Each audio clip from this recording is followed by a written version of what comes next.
लड़का, जब मैं लड़का को मना करती तो मेरे सर पे मोबाइल फेंकना, खत फेंकना, मतलब तब माना नहीं ये। तो अगर मैंने उस टाइम सब छोड़ दिया तुम्हारे लिए 2024 में, फिर इन्होंने हमसे किया, फिर 25 में आर्य समाज इलाहाबाद हाई कोर्ट में धर्म परिवर्तन करके पूरे रीति रिवाज से, हिंदू रीति रिवाज से शादी किया। इस शादी में सिर्फ आप दोनों थे या फिर उसके परिवार या आपके परिवार? नहीं, उसने फेक गवाह लगाया था, मुझे यही पता चला है अब मेरे वकील से कि उसने फेक गवाह लगाया था। मतलब मेडिसिन दे गया, मेरे घर पे बात कर दिए वो लोग, मेरे हस्बैंड में ननद। तब अंतिम चीजें कब हुई खुशबू की, जब आपको ये लगा कि अब वहाँ पे थाने और चौकी या फिर? रहना सर, यही 7 जुलाई को मेरे हस्बैंड घर पे आए नहीं, तो डेली आते थे 7 बजे, अपना नाश्ता पानी जो भी होता था उनको, जो वो खाते थे मुझे भी लाते थे। जब वो हमारे साथ खुशबू सोनी है, जो पहले खुशबू बानो थी। अपने प्रेमी से शादी रचाने के बाद ये खुशबू सोनी हो जाती है। 2025 में इनकी शादी होती है। इन्हीं के मोहल्ले का रहने वाला था सनी सोनी। उसके बाद कुछ दिन तक वो रहते हैं, जो पीछे आपको कमरा दिखाई दे रहा होगा, उसी कमरे में ये लोग साथ साथ रहते थे। एक दिन हुआ ये कि सनी सोनी जो है वो शाम को वापस नहीं आता। ये फ़ोन करती हैं और तब से वो लापता है, कोई बातचीत नहीं। ये शिकायत करती हैं थाने में जाकर। मीडिया पर इनकी जैसे ही बात पहुंचती है, फिर कार्रवाई की शुरुआत हो चुकी है। लेकिन इस खबर का मकसद एक और ये भी है कि तमाम ऐसी लड़कियां हैं, वो किसी भी धर्म मजहब जात की हों, लेकिन वो इस मोहब्बत कर बैठती हैं अपने परिवार के मान सम्मान को दांव पर लगाकर। और होता ये है कि कभी कभी वो मोहब्बत के जाल में फंसा कर बड़ी बड़ी बातें करके वो शादी विवाह कर लेते हैं, लेकिन फिर से ठुकरा देते हैं। और वो लड़की जब ठुकरा दी जाती है तो सोचिए कि वो माँ बाप को पहले ठुकरा चुकी होती है और एक ही सहारा होता है उसका प्रेमी। अगर वो भी ठुकरा दे तो सोचिए उस लड़की की जिंदगी में होगा क्या।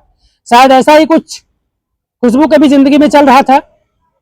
हालांकि खुशबू जब शिकायत करती है पुलिस प्रशासन में तो FIR दर्ज होती है। खबरें चलने के बाद उसके बाद कार्रवाई की शुरुआत हो चुकी है।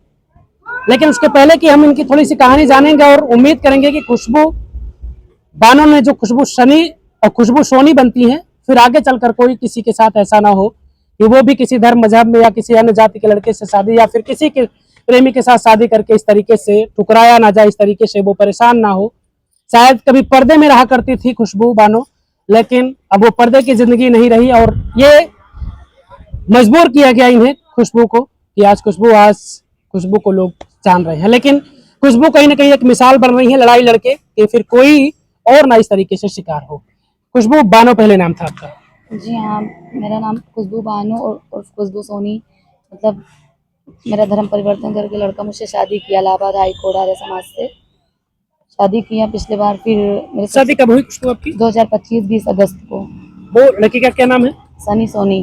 वो आपके ही मोहल्ले का रहने वाला है? हाँ, मतलब कस्बे के ही दोनों थे। अच्छा, उनका मोहल्ला अंजई लगाता है, मेरा मोहल्ला मशरगली सिपासी टाटकी लगाता है। अच्छा, कैसे शुरुआत आप लोगों के बीच होती है? यही मतलब मैं कॉलेज वॉलेज जाती थी तो वो पीछा करते थे, ऐसे होते करते फिर दोनों में भाई हो गया।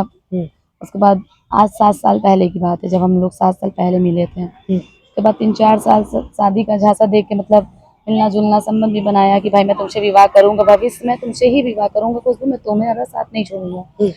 उसके बाद 3-4 साल हम लोग का ऐसा रिलेशन चला। फिर 2022 उसमें 23 में, हाँ 2023 में मेरी शादी पर 2-3 साल ऐसे हम लोग का चला। फिर 23 में मेरी घर वाले मेरी शादी पड़ा दिए थे। पहले से सब मेरा बुक हो चुका था।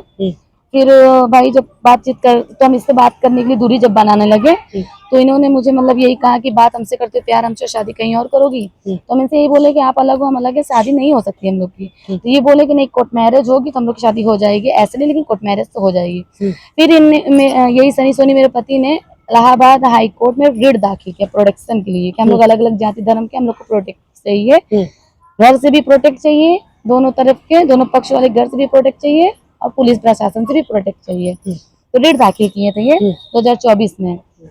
उसके बाद फिर 2025 में हमसे ये शादी की आर्य समाज से धर्म परिवर्तन करके कि कुछ 2023 में जब आपकी शादी पड़ चुकी थी, मैरिज हॉल वगैरह बुक 24 में 2024 के साथ? नहीं 2023 में मेरी शादी पड़ी थी। फिर जब वहाँ मतलब इन्होंने मना किया तो मैं भी कैंसिल कर दी।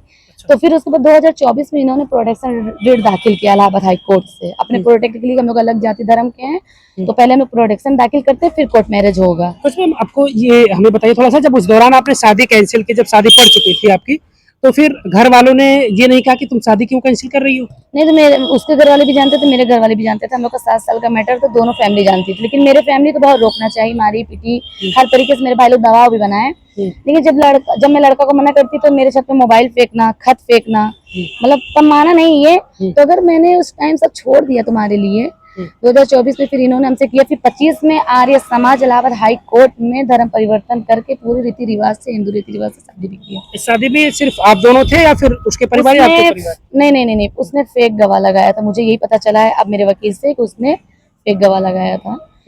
लेकिन जो है फिर भी मेरे साथ फ्रॉड किया गया। अगर शादी तुमने ऐसा किया तो गलत किया ना। तो उसके बाद जो भी उसके साथ डॉक्यूमेंट, जो भी सर्टिफिकेट मिला वो मेरी ननद के पास रखा था, मेरा हस्बैंड। तो मेरे पास सिर्फ फोटो और वीडियोस हैं वहाँ के, बाकी सर्टिफिकेट जो भी डॉक्यूमेंट थे वो मेरी ननद रखी हैं। फिलहाल जो हुआ मैं दौड़ी बहुत थाने, पहले तो नहीं सुनाई हूँ, फिर मैं वहाँ जौनपुर एसपी ऑफिस गई, वहाँ मेरा मतलब इंटरव्यू हुआ, काफी सारे पत्रकार भाई लोग ने इंटरव्यू लिया। उसके बाद फिर मेरा यहाँ पे थाने में फिर सुनवाई हुआ, मेरा FIR भी दर्ज हुआ और अब जो है पुलिस प्रशासन कार्रवाई भी कर रही है।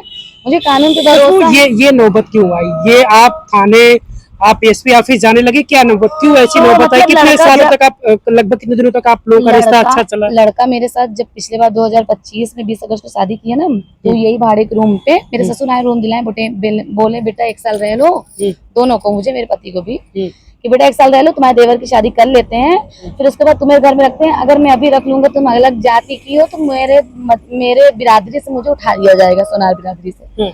तो बोले पापा ठीक है। तो वो बस छोड़ के गया। उसके बाद मेरे पति डेली दुकान भी जाते थे, आना जाना था, फैमिली भी मिलती थी, उनकी मम्मी अच्छा बुरा जो पकाती थी सिर्फ अपने बेटे को देती थी खाने पीने के लिए भी। हम कभी रोक टोक भी नहीं किए, भाई माँ बाप से बड़ा कोई नहीं है, अच्छी बात है, माँ बाप उनको पूछ रहे हैं, हमको भी आज नहीं कल पूछेंगे ही, ये सब उम्मीद पे थी। फिर रात भर मेरी ननद जो है फोन करके उनको भड़काना कि उसके पास से हटो, मेरे पास मतलब मेरे रिलेशन में नहीं आने देती थी। जैसे मतलब कि मेरे हस्बैंड जब आना चाहते थे, मेरी ननद दबाव डालती थी। ये सब हम देखते थे, लेकिन हम कुछ बोलते नहीं थे कि कहीं मेरा रिलेशन न खराब हो जाए। जब मेरे ससुर बोले 1 साल बाद घर रखने के लिए, तो हम ज्यादा ऑब्जेक्शन नहीं उठाते थे। फिर भी कैसे भी करके हमारी प्रेगनेंसी हुई, तो उसमें भी पूरे परिवार वाले, उनके मेरे ससुराल वाले दबाव डालने लगे कि अभी भाड़े रूम पे बच्चा नहीं। उसके बाद मेरी ननद आई, मेरे हस्बैंड बहुत मारे पीटे भी मेडिसिन देने के लिए, तब भी हम नहीं माने। लेकिन फिर भी बहुत मारे पीटे, दबाव। अब जब 4 रूम में मुझे अकेले रख रहे, मार रहे, तो हम बाहर कैसे निकल सकते हैं, लोहे का दरवाजा है।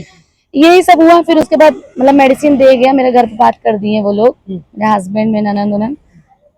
तब अंतिम चीजें कब हुई खुशबू की, जब आपको ये लगा कि अब हमें थाने और चौकी या फिर रहना सर, मतलब जो है 22 मई को मुझे मेडिसिन दिया गया। फिर 16 जून को जब मेरी ब्लीडिंग हुई, फिर 16 जून को मेरा अल्ट्रासाउंड कराएं कि देखे क्लीन हुआ कि नहीं, बच्चा रुकने का चांस तो नहीं है। मतलब मैं समझ नहीं पाई थी। अब मुझे यही लगता है कि शायद हर तरीके से मेरे ससुराल वाले मेरा सबूत मिटा रहे थे कि मेरा बच्चा ना रहे, तो ताकि कुछ होगा नहीं। फिर उसके बाद वही बस 16 जून को अल्ट्रासाउंड हुआ। फिर यही 7 जुलाई को मेरे हस्बैंड घर पे आए नहीं, तो डेली आते थे 7 बजे, अपना नाश्ता पानी जो भी होता था उनको, जो वो खाते थे मुझे भी लाते थे।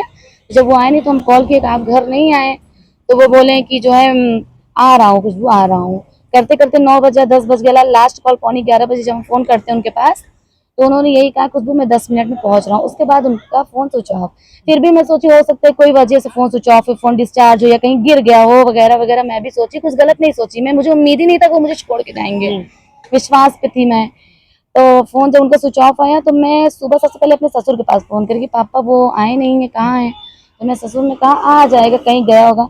हम के पापा हम भाड़े के रूम पे हैं, अकेले हैं, तो मुझे उनकी जरूरत है ना, कहाँ चले गए वो 2 दिन से? तो मेरे ससुर ने बोला कि हमके पापा आप तो मिलते जुलते भी, कहना हाँ मिलते थे, ऋषभ डेली मिलता था, ऋषभ मेरा देवर। लेकिन जब मैं थाने गई तो थाने से मुझे यही कहा गया, मेरे ससुराल वाले कह रहे हैं कि मैं ना तुम्हें जानता हूँ ना अपने बेटे को जानता हूँ, मैंने बेदखल कर दिया, इसीलिए मेरा कोई थाने में सुनवाई नहीं हुआ। गई थी मैं थाने, उसके बाद जब मैं मजबूर हो गई, फिर मैं एसपी ऑफिस गई। वहां से फिर वही पत्रकार भाई लोग अपना इंटरव्यू लिए। एसपी ऑफिस से सर ने जो भी मतलब कहा, मैं खुश हूँ इस चीज से कि चलो मतलब मुझे कानून पे भरोसा है भाई कि सर ने ऑर्डर किया। फिर मेरा FIR भी दर्ज हुआ और कार्रवाई पुलिस कर रही है, और मुझे यही भरोसा है, मैं यही कानून पे भरोसा हूँ कि जो मतलब जो कोर्ट में सर जो फैसला कर देंगे कानूनी कार्रवाई के साथ, वही मुझे मंजूर होगा।